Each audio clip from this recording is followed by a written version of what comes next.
We begin this morning with a Fox News alert. 2 firefighters killed and 1 injured in an ambush while responding to a brush fire in Idaho.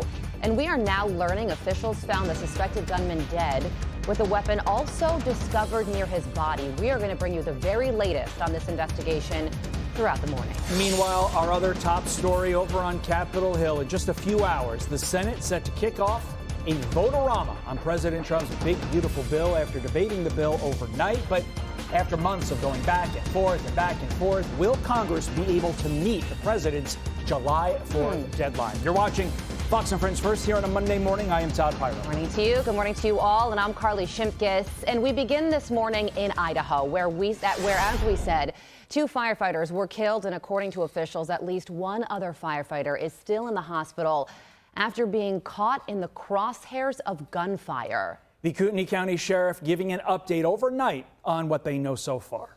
Yeah, we believe, based on the information that we've been able to collect, that we believe that there was only 1 shooter. We do believe that the suspect started the fire and it was intentional. There are law enforcement personnel that are up there, and we will conduct the investigation, continue it tomorrow morning. This was a total ambush. These firefighters did not have a chance. A former homicide detective and retired chief of detectives Brian Foley joins us now to discuss. Brian, great to have you here in person. Morning. What are investigators doing right now to, 1, figure out why this happened, but 2, to make sure the area is all clear, make sure that there are no booby traps left behind? Well, so what they want to know is what you said, the motive, and did he act alone? So right now, cops are applying for search warrants for cell phone records, computer records, search warrants for his residence, vehicles, everything, search warrants to search his body. It was a good move that they did move the body. There'll be an autopsy. The autopsy is going to go a long way of the suspect to determine whether or not he acted alone, and this was in fact indeed a suicide. Gunshot residue on his hands. If he pulled the trigger himself, if he killed himself, that'll show the closeness of proximity of where the barrel of the firearm was to his body when he killed himself. That'll determine whether he acted alone. The motive, most of the motive is going to come out of the search and seizure warrants, based on his footprints and social media, his footprints on where his cell phone was, where he traveled. Very interesting investigation. I think it was a great move for them to move the suspect's body prior to the fire getting to him, because that kept your GSR, your gunshot residue, with him in the autopsy to determine whether he was indeed a suicide. An emergency call was placed by a Kootenai County deputy while these events were unfolding. Listen here.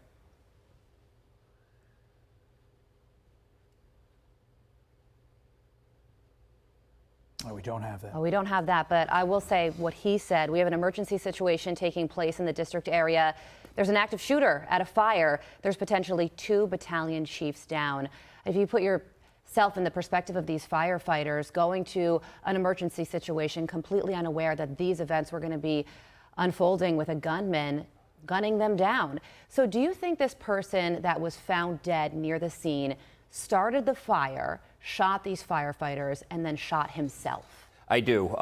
Look at 2012 in Webster, New York, a very similar type of situation. The guy set his house on fire and his car on fire. He shot 4 firefighters upon their arrival, fatally killing 2. This is a very, very eerily similar situation. Fire departments, when they're responding since 9/11, have been extra cautious, but they're really not looking for this. But I can tell you, these are first responders killed in the line of duty. You'd think every investigation is handled the same. It doesn't matter who the victim is. But we all know the truth is a little different. When you kill a cop, when you kill a fireman in the line of duty, all the resources are coming, federal, local, state, and they're all going to be pushed into this investigation. They'll be able to determine very quickly as to whether he did act alone and what that motive was. If there's a manifesto, hopefully kicking around somewhere, that'll tell us why he did what he did. To that point, we had a similar tragedy in Connecticut a few years ago that you know all too well.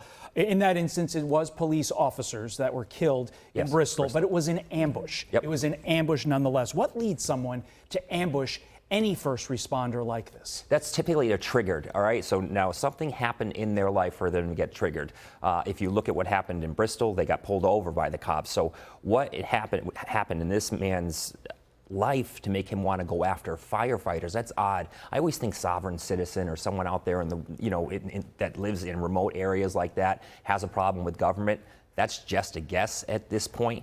Again, investigators, you have the feds, you know, when Uncle Sam brings his resources, everything happens pretty quickly. And you could see that happen with the helicopters, with the stuff, the technology they had to find that cell phone. Not a typical ping, you know, where you get a search warrant for somebody and you're pinging that specific one cell phone. No, they had technology to find a signal on its own.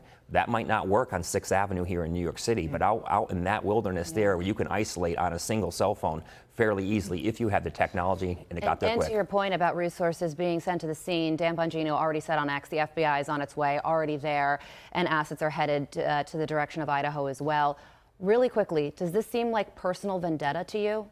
You mean like he targeted a certain firefighter? No, it doesn't feel like that to me at all. That'd be really, it'd be almost impossible to make sure you have that right firefighter based on staffing, when they show, proximity, you know, what other calls are going on. No, this seems like he just wanted to go out and make a statement against, almost feels like, again, against government itself. Oh my goodness. Brian Foley, thank you for joining us on a sad morning, but your insight invaluable. We Thanks, appreciate Todd. it. Thank you, Brian. Thank you very much.